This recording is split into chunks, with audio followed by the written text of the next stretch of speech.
예수 사랑하심은 우리 찬양합시다. 예수 사랑하심은.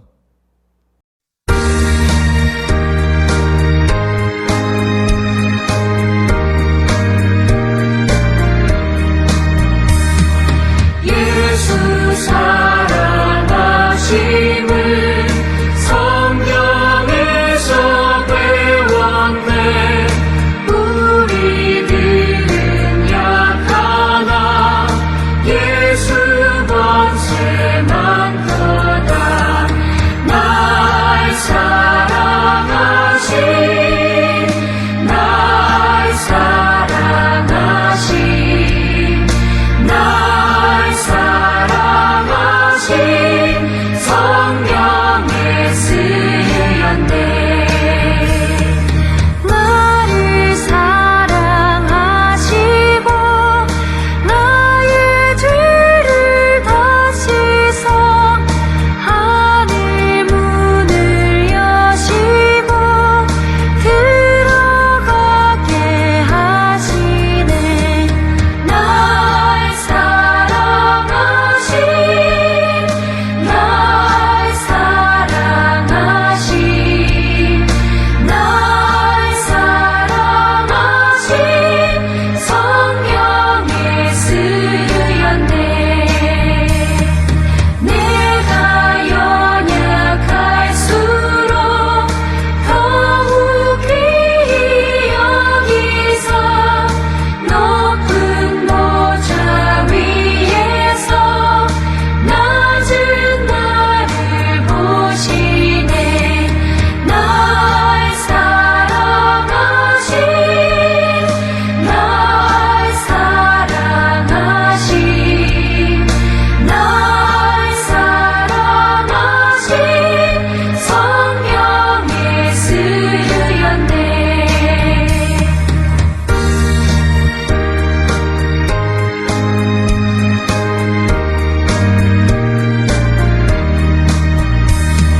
세상 사는 동안에 나와 함께 하시고 세상 떠나가는 날 천국 가게 하소서.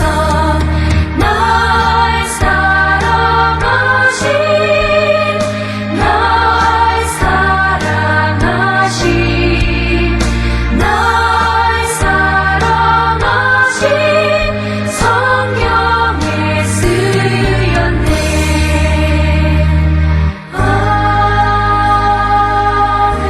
아멘. 오늘 시간을 위해서 우리 서광심 선생님께서 기도해 주시겠습니다. 우리를 사랑으로 지켜주시고 폭염 속에서도 건강으로 감싸주시는 하나님 아버지, 오늘도 주의 날로 지키게 하시니 감사드립니다. 오늘은 코로나로 인해 가정에서 예배드립니다. 경건한 마음과 정성으로 예배드리게 하여 주시옵소서. 코로나로 인해 일상생활이 무너지고 있습니다. 예배의 마음 또한 흔들리고 있습니다. 아버지, 이런 상황에서도 주님을 향한 마음이 온전하게 하시고 말씀을 사모하고 기도로 나아가는 우리 아동부 되게 하여 주시옵소서. 두려움과 불안한 마음 있지만 주님께서 지켜주실 것이라는 확신을 가지고 담대히 나아갈 수 있도록 도와주시옵소서. 말씀을 전하시는 전도사님께도 함께 하시어 말씀에 힘이 있게 하시고 듣는 우리 친구들 마음도 열어주셔서 깨닫는 은혜가 있기를 원합니다. 어렵고 힘든 상황에서도 복음 전하는 일을 위해 생명도 아끼지 않았던 바울처럼 우리들도 오늘 들은 이 복음을 이웃과 친구들에게 전할 수 있는 용기를 주시옵소서.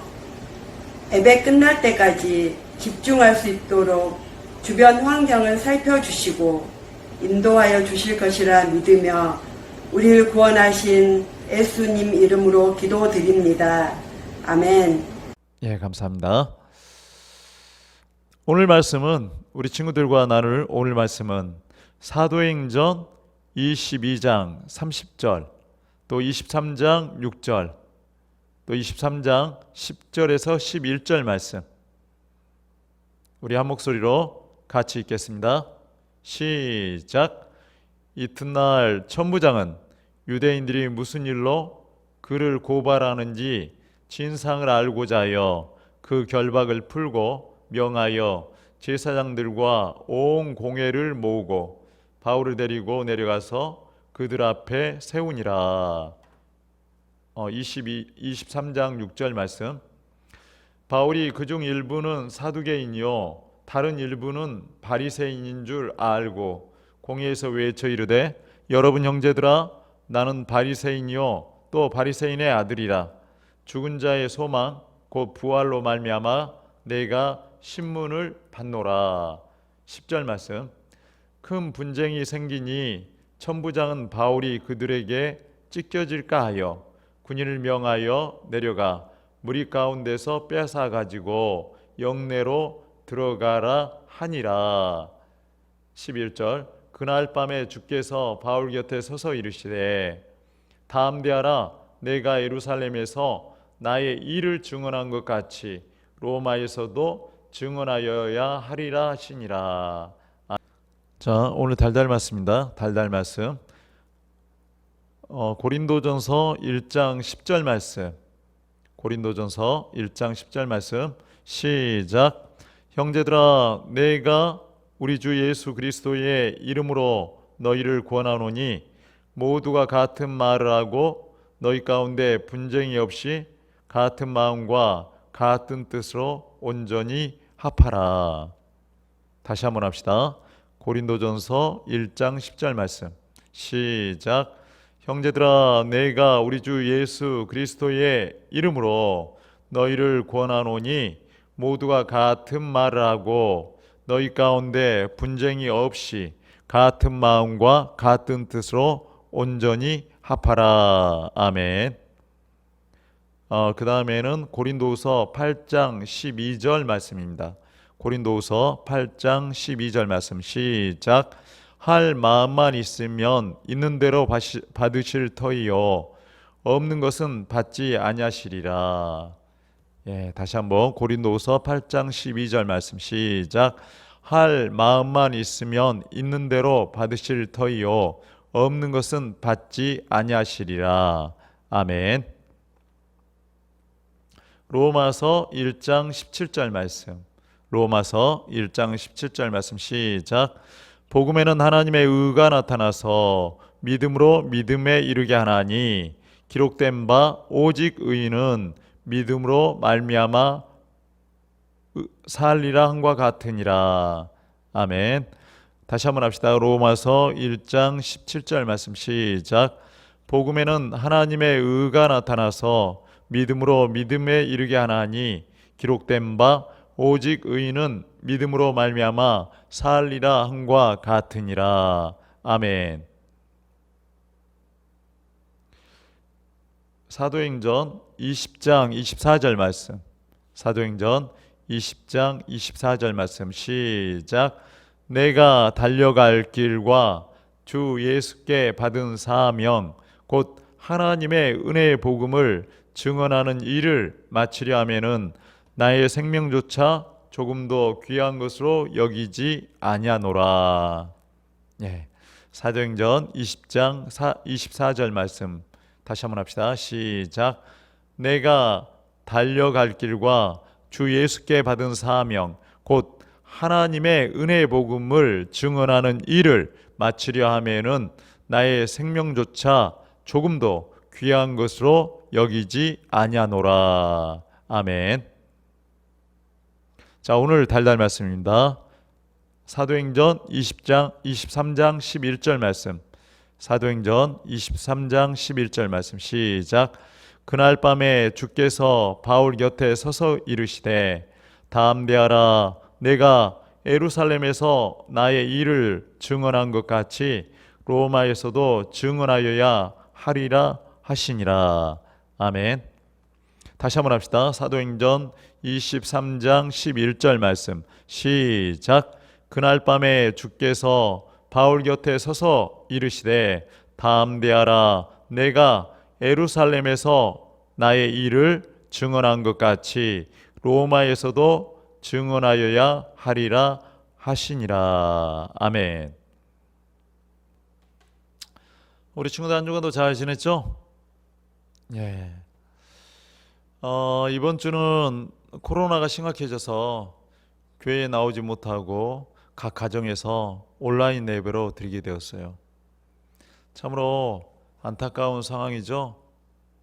우리 친구들 어디에 있든지 간에 방역수칙을 잘 지키시고 또 하루속히 코로나가 잠잠해져서 다 같이 교회에 나와서 예배 드릴 수 있도록 기도해 주시기 바라요. 어떤 사람이 꿈속에서 자신이 지금까지 살아왔던 길을 되돌아보게 되었어요.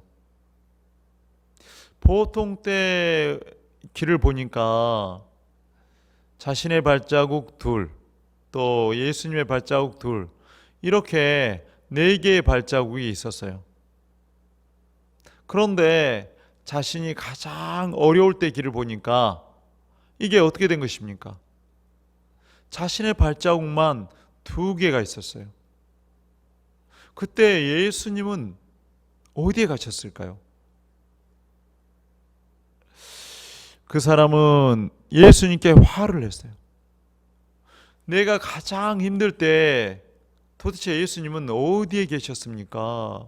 라고 따졌어요. 그러자 예수님께서는 말씀하셨어요. 내가 가장 힘들 때 그 발자국은 너의 발자국이 아니라 바로 내 발자국이다. 내가 그때 너를 업고 있었다. 이렇게 말씀하시는 거예요. 이 말씀은 무슨 의미입니까? 이 말씀은 예수님께서 항상 우리 곁을 떠나지 않으시고 우리와 함께 계신다는 의미죠. 오늘 말씀을 읽어보면 바울은 혼자 외로운 싸움을 하고 있었어요. 그러나 혼자가 아니에요. 예수님께서 함께 하셨어요. 자, 그 이야기를 한번 들어가 볼까요? 밀레도에서 에베소 교회 장로들과 헤어진 바울은 예루살렘에 도착했어요. 그 이튿날 바울은 예루살렘 교회를 방문했는데 지도자인 야고보와 장로님들이 그를 반갑게 맞아주었어요. 그는 마게도냐 지역의 교회와 고린도 교회에서 예루살렘 교회를 돕기 위해서 모아준 연보를 야고보에게 전달했어요. 그리고 3차 전도여행에서 이방인에게 복음 전하는 가운데 있었던 이야기를 교회에 들려주었어요. 에베소에서 2년 넘게 복음을 전하면서 하나님께서 놀라운 능력을 나타냈던 일. 바울이 복음을 전하면서 차고 있던 손수건이나 앞치마를 병든 자에게 올려놓으면 병이 떠나가고 귀신 들린 자에게서 귀신이 떠나갔더니, 그리고 마술사들이 바울을 흉내내다 귀신이 덮쳐서 알몸으로 도망갔더니, 그리고 이런 놀라운 능력을, 하나님의 능력을 사람들이 보고 두려워서 그동안 자신들이 지었던 죄를 자복하고 회개했던 일 등등, 이런 이야기들을 예루살렘 교회의 성도들에게 전해주었어요. 그동안 예루살렘 교회 성도님들은 가뭄으로 인해서 식량의 부족함으로 어려움을 겪었어요.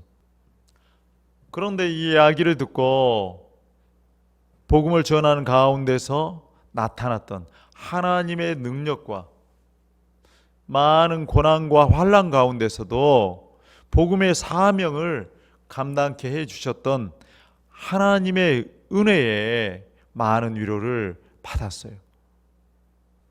그리고 며칠 후 바울이 성전에 들어가게 되었죠. 그런데 아시아에서 온 어떤 사람이 바울이 성전에 있는 것을 보고 무리를 충동질했어요. 이 사람의 주장에 따르면 바울이 이방인에게 복음을 전하면서 잘못된 가르침을 퍼뜨렸다는 것이에요.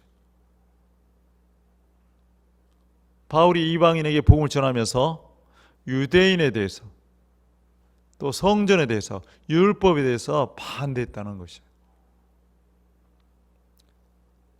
또 하나는 바울이 성전을 더럽혔다는 것이에요.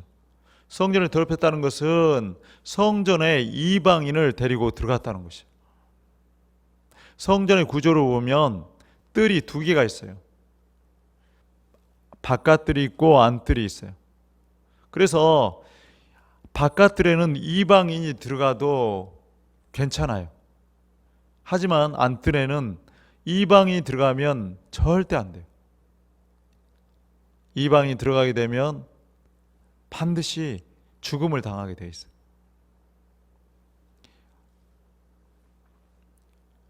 또 이 법규는 로마 당국도 인정했기 때문에 아무리 로마 사람이라 할지라도 이 법규를 어기게 되면 죽음을 당하게 돼 있어요. 그래서 아시아에서 온 이 사람의 주장이 사실이라면 바울은 죽음을 피할 수가 없어요. 그런데 바울이 이방인인 드로비모를 성전에 데리고 들어간 사실이 없었어요. 단 드로비모와 함께 있었던 것은 성전 밖 예루살렘 성에 있었을 때였어요. 그런데 아시아에서 온 이 유대인이 이것을 보고 바울이 성전에도 이방인 드로비모를 데리고 들어갔다라고 추측하고 사람들을 선동한 거예요. 참으로 바울 입장에서는 억울한 일이죠. 이 선동에 온 성의 사람들이 달려들어 바울을 죽이려고 마구 폭행을 했어요. 이대로 누가 말려주지 않으면 아마도 바울은 이때 비참하게 죽음을 당했을 거예요. 하지만 천부장이 이 소문을 듣고 급히 군대를 거느리고 가서 바울을 구해 주었어요. 바울을 폭행하던 군중들은 천부장과 군인들이 오는 것을 보고서야 폭행을 멈추었어요. 천부장은 군인들에게 바울을 영내로 데리고 가라고 말했어요. 그리고 나서 바울을 조사하기 위해서 채찍질을 가하려고 했어요. 참으로 말도 안 되는 상황이죠. 아니 지금 바울에게 어떤 죄가 있는지 정해지지도 않았는데 채찍질부터 가하려는 거예요. 단지 일방적으로 주장하는 사람들의 말만 듣고 채찍질을 가하려는 거예요. 그렇지 않아도 군중들에 맞아서 기진맥진하고 있는데 거기에다 또 채찍질을. 참으로 끔찍한 일이죠. 그러자 바울은 자신이 로마 시민임을 밝혔어요. 바울은 로마 시민권을 가지고 있었거든요. 당시 법률에는 로마 시민권을 가진 사람들은 죄가 밝혀지기 전까지 함부로 벌을 줄 수가 없었거든요. 천부장은 바울에게 어떤 죄가 있는지 알아보기 위해서 산헤드린 공회를 열었어요. 우리 친구들 산헤드린 공회 많이 들어봤죠? 예, 산헤드린 공회는 대제사장과 바리새인과 서기관들이 모여서 모세 율법을 해석하고 종교 재판을 하는 곳이에요. 유대인의 모든 기관 가운데 가장 높은 기관이에요. 산헤드린 공회가. 그래서 대제사장과 바리새인과 서기관들은 바울을 공격했어요. 한 마음으로. 그들은 바울을 죽이기 위해서 마음을 모았죠. 하지만 바울은 하나님께서 주신 지혜로 위기를 피했어요. 사실 한편이 되어 바울을 죽이려고 했던 바리새인과 서기관들은 생각이 다른 사람들이에요. 사두개인들은 부활이 없다고 주장하는 반면 바리새인들은 부활이 있다고 믿는 사람들이었어요. 그들 사이에는 생각의 틈이 있었어요. 바울은 그 틈을 파고들었어요. 바울이 그들에게 나는 예수님의 부활을 전하다가 이곳에 잡혀왔소라고 이야기했어요. 이 이야기를 듣고 바리새인들은 사두개인들을 공격했어요. 부활의 생각이 다른 그들은 바울을 공격하기는커녕 자기들끼리 서로 공격하며 다투었어요. 다툼이 커지자 천부장은 로마 시민권인 바울을 보호하기 위해 바울을 군인들이 머무는 곳으로 빼내왔어요. 그리고 영내에 가두어 두었어요. 그리고 밤이 되었어요. 바울은 영내에 홀로 앉아 오늘 있었던 일을 생각하고 앞으로의 일을 생각할 때 어떻게 될지 알 수가 없었어요. 바울은 두려운 마음이 들었어요. 이제 감옥에 갇혀서 어떻게 해야 할지 알 수가 없었기 때문이에요. 그때 두려움 속에 있는 바울에게 예수님께서 찾아오셨어요. 우리 사도행전 23장 11절 말씀 한 목소리로 같이 읽어봅시다. 시작. 그날 밤에 주께서 바울 곁에 서서 이르시되 담대하라. 내가 예루살렘에서 나의 일을 증언한 것 같이 로마에서도 증언하여야 하리라 하시니라.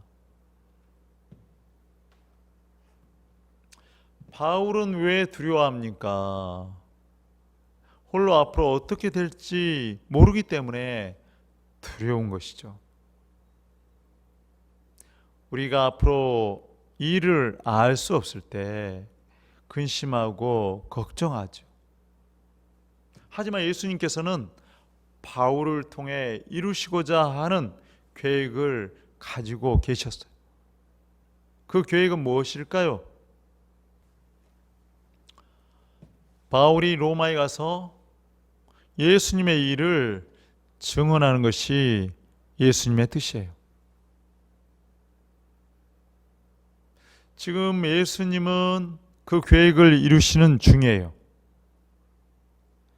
바울이 그토록 원하던 꿈, 로마에 가서 복음을 전하는 꿈을 이루어가는 중이었어요.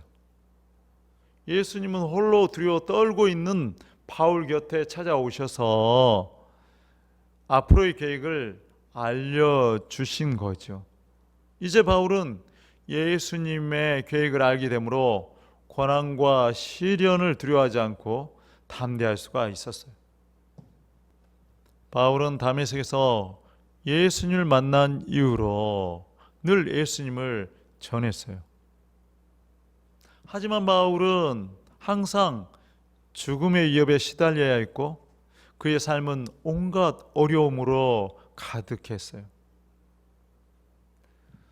바울이 이렇게 위험을 무릅쓰고 복음을 전한 이유가 무엇 때문인가요? 지난주에 하나님께서 맡기신 사명, 일이기 때문에 목숨도 아끼지 않고 전할 수 있었다고 들었어요.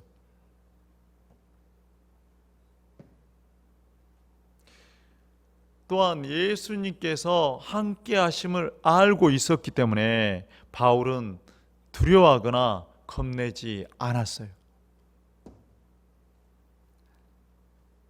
누구나 살아가다 보면 어려움을 겪고 두려워할 수가 있어요.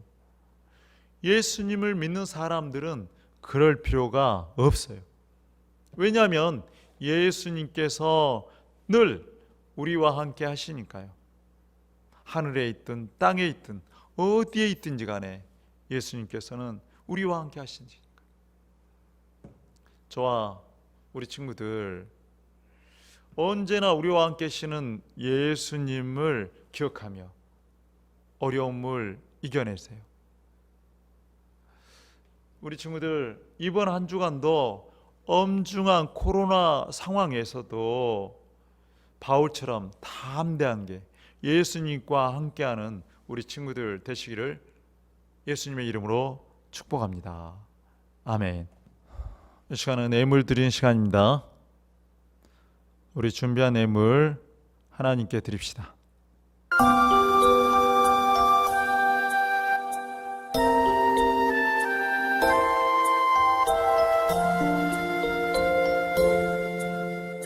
이 시간 드리는 우리의 마음을 예수님 받아주세요. 감사하는 마음으로 넘치는 기쁨으로 주님께 드리는 이 헌금은 이 시간 드리는 우리의 헌금을 예수님 받아주세요. 이 시간 드리는 우리의 마음을 예수님 받아주세요. 하나님 아버지 감사합니다. 오늘도 저희들 예배를 받아주심을 감사합니다. 비록 교회에 나와서 예배는 드리지 못했지만 하나님께서 우리 친구들 예배를 받아주시고 진정 오늘 말씀처럼 저희들이 하나님과 함께 하신다는 것을 늘 하나님께서 저희와 함께 하신다는 것을 기억하게 하시고 믿으며 담대하게 살아갈 수 있도록 도와주시옵소서. 진정 우리에게 하나님의 믿음으로 어떤 어려운 상황이 올지라도 저희들 실망하거나 포기하지 않게 하시고 늘 하나님의 함께 하심을 바라보며 나아갈 수 있도록 도와주시옵소서. 오늘 예물 드리는 손길에 하나님께서 함께하여 주시고 날로 그들에게 풍성한 은혜가 있게 하여 주시옵소서. 또 오늘 시간에 예물 드리지 못한 손길에도 하나님 물질을 더하여 주셔서 진정 믿음을 더하여 주셔서 풍성한 예물로 하나님께 드려질 수 있도록 도와주시옵소서. 감사하며 예수님의 이름으로 기도드립니다. 아멘. 주기도문으로 이 시간 마치겠습니다. 시작. 하늘에 계신 우리 아버지, 아버지의 이름을 거룩하게 하시며 아버지의 나라가 오게 하시며 아버지의 뜻이 하늘에서와 같이 땅에서도 이루어지게 하소서. 오늘 우리에게 일용할 양식을 주시고 우리가 우리에게 잘못한 사람을 용서하여 준 것 같이 우리 죄를 용서하여 주시고 우리를 시험에 빠지지 않게 하시고 악에서 구하소서. 나라와 권능과 영광이 영원히 아버지의 것입니다. 아멘. 감사합니다.